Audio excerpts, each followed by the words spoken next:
Congolaises, Congolais, mes chers compatriotes, en ce jour du 23 octobre 2020, je m'adresse à vous, souverains primaires, dans un contexte exceptionnel en rapport avec la situation politique que connaît notre pays.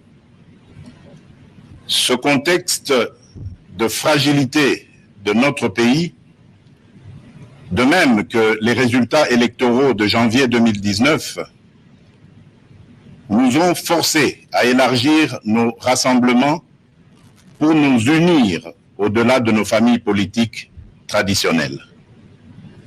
Cet effort de recomposition a touché aussi bien le pouvoir sortant que l'ancienne opposition, ce qui a conduit à une situation inédite où des adversaires farouches d'hier sont devenus des alliés. Nous avions choisi de gérer le pays au sein d'une coalition qui semblait constituer la solution idoine pour sortir le pays de ces différentes crises récurrentes et préserver ainsi les acquis de l'alternance. Malheureusement, près de 2 ans après, les divergences qui persistent entre les parties signataires de cet accord plombent les ailes de l'espoir de notre envol vers le développement. Ces divergences portent notamment sur les questions relatives à la paix et à la sécurité nationale, à la Commission électorale nationale indépendante, à l'organisation des élections, à la gestion du portefeuille de l'État, à la territoriale, à la diplomatie, à l'indépendance de la justice et à l'instauration de l'État de droit qui sont un enjeu majeur pour notre nation. L'importance de ces questions me convainc qu'elles ne doivent être laissées à la merci d'un seul groupe politique. Elles nécessitent un large consensus national. Mes chers compatriotes, la tâche que vous m'avez confiée est immense. Elle comporte dans l'urgence les objectifs ci-après.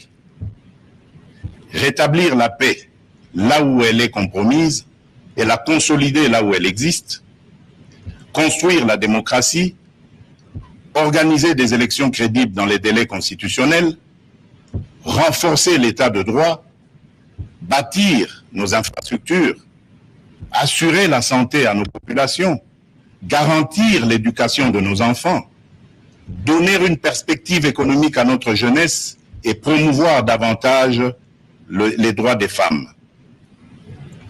Face à l'ampleur de ces défis, le peuple n'accordera aucun pardon à ceux qui, dans la classe politique, s'évertueront à créer ou à entretenir des entraves au progrès, animés qu'ils sont par une simple stratégie de survie politique ou de positionnement individuel, par la haine tribale, la rancœur ou par la poursuite de la prédation en toute impunité. À ce propos, je salue l'effort d'abnégation de ceux qui, dans tous les camps, se sont démarqués de ces antivaleurs.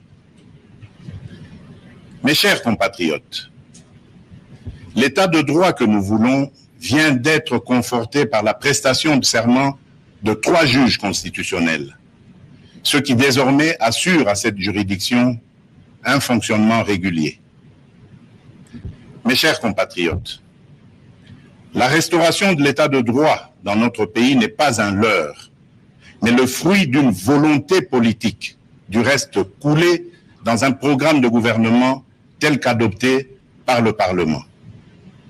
Il demeure vrai que sa mise en œuvre énerve certains nostalgiques, habitués à l'impunité et au traitement de faveur. Ceci étant, le partage des valeurs liées à l'état de droit et à la justice constitue la condition sine qua non de tout partenariat aux actions de mon mandat. Mes chers compatriotes, chaque année, plus de 2 millions d'enfants congolais naissent et s'ajoutent au nombre déjà important de notre population.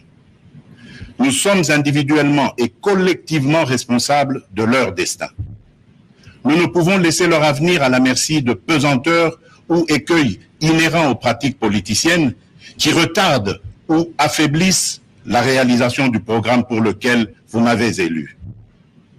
En tant que chef de l'État, représentant de la nation et symbole de l'unité nationale, j'assure par mon arbitrage, en vertu de l'article 69 de la Constitution, le fonctionnement régulier des pouvoirs publics et des institutions, ainsi que la continuité de l'État. Je réitère l'engagement de mon serment de ne jamais faillir à cette mission sacrée et de ne jamais trahir le Congo. Je ne laisserai aucun engagement politique de quelque nature que ce soit primer sur mes prérogatives constitutionnelles et sur l'intérêt supérieur du peuple congolais. Je ne transigerai avec les intérêts supérieurs de la nation. Je ne céderai jamais la moindre portion de notre souveraineté nationale. Je ne ménagerai aucun effort pour préserver la paix et l'unité nationale. Eu égard à ceux qui précèdent, et considérant que le salut du peuple est la loi suprême, j'ai décidé d'entamer dès la semaine prochaine une série de contacts visant à consulter les leaders politiques et sociaux les plus représentatifs afin de recueillir leurs opinions à l'effet de créer une union sacrée de la nation autour des objectifs précités. Ces consultations visent la refondation de l'action gouvernementale autour des principes de participation à la gestion du pays. À l'issue de celle-ci, je reviendrai vers vous dans une nouvelle adresse pour vous faire part de mes décisions qui n'excluront aucun cas de figure. Debout, Congolais, prenons le plus bel élan pour un Congo fort, libre et prospère. Que Dieu bénisse la République démocratique du Congo. Je vous remercie.